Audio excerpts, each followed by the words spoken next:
interesting and somewhat intuitive observation by one of my clients this morning as we were chatting, and they mentioned that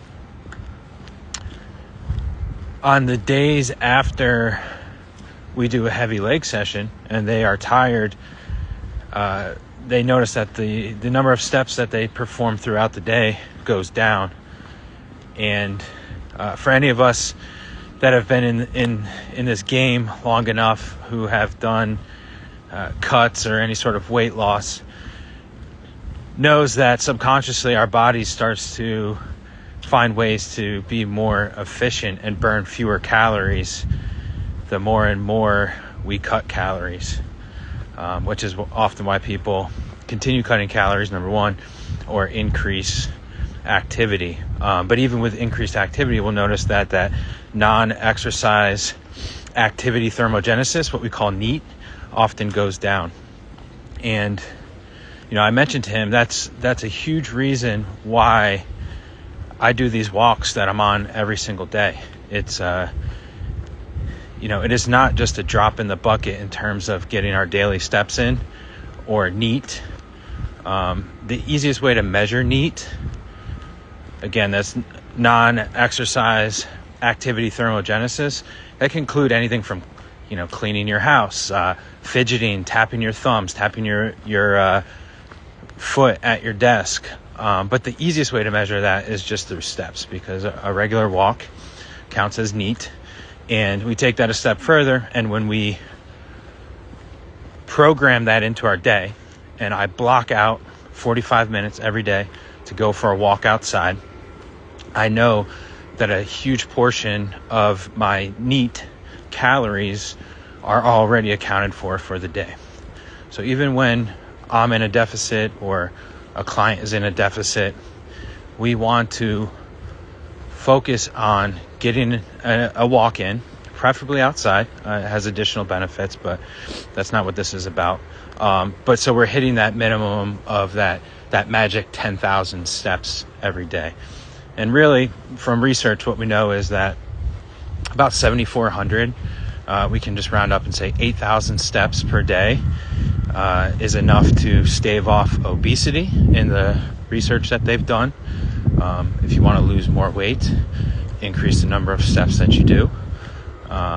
So when I program for clients, we don't always jump right into said cardio. We just focus on increasing the steps that we get throughout the day. And starting at your baseline, what's your average right now? Let's increase that by 2,000 steps per day on average. Ramp it up from 8 to 10, 10 to 12, 12 to 14. Sort of back to my original point is, as you cut calories, your body's going to find ways to preserve energy. You're probably going to slow down a little bit. Getting up off the couch to, grab something from the fridge becomes less likely. You might ask somebody to grab something for you, things like that. So, again, I just wanted to emphasize the point that getting out, going for a walk, being intentional with it, making that part of your daily routine is the easiest way to make sure you're hitting the step count that you've set for yourself for the day.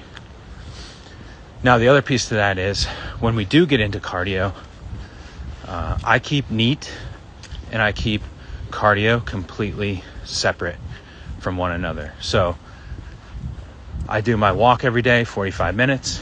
Same thing I have my clients do. Get your walk in every day, 45 minutes to an hour. And if we do start to prescribe extra cardio on top of that, say incline treadmill walk or stair climber, which is my favorite, I'm not counting those steps that I do on the treadmill or the stairs towards my NEAT for the day, right? That's most likely going to be zone 2. Very good for heart health, very good for fat burning. That's something completely separate. And vice versa. I don't count my walks as any sort of cardio. Usually I say I'm probably in zone 1 when I'm out here walking. I'm a pretty slow walker. I do wear a 20-pound weighted vest. You can hear me starting to breathe a little bit heavier. There's a lot of hills in the cemetery where I'm at. So I probably ramp up zone 2, come back down into zone 1. But I do not count this as a cardio session. So for me personally, right now I'm in the middle of a 12-week cut phase. I'm actually about 6 weeks in right now, so I'm about halfway point, and I'm starting to see that fat loss progress slow down. And I know it's about the time where, okay, the walks, the calories from NEAT are just not going to cut it by themselves anymore. So I'm going to need to start adding cardio in.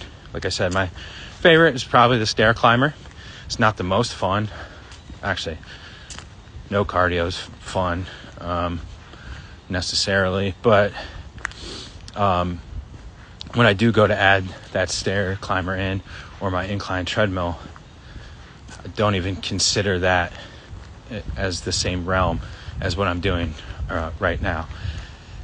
And in that way, we make sure that truly the amount of activity that we're doing increases as we get deeper and deeper into that cut. So that's that. That's your NEAT for the day. The other piece of the NEAT, or what we call EAT, is exercise activity thermogenesis. I would consider cardio in that, and that's also your weight training sessions that you do too. So if you're trying to lose weight, and I gotta say this all the time, the amount of calories that you can cut, it's not a bottomless pit. It's not, we can't just cut until we're eating 0 calories, right? You actually burn more fat if we're able to keep our calories as high as possible while still losing weight. So there's two levers we can pull. That's the decreasing of calories, and that's the increasing of activity. It's always better to pull a little bit harder on the increased activity front.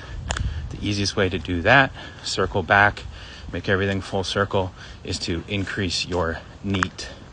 So with all that said, let's simply let's get outside and let's get more steps in, and make sure you're tracking your steps, because the only way to ensure that we're really doing what we think we're doing is to monitor the data. And this is my first live ever, so everybody who's on here right now, love you guys, appreciate you. But go back and watch the recording if you just jumped in. We talked about NEAT. We talked about exercise, activity thermogenesis, cutting fat, increasing activity, cutting calories, how all those things are intertwined with one another, and how you can best track how much activity you're actually doing throughout the day. But that's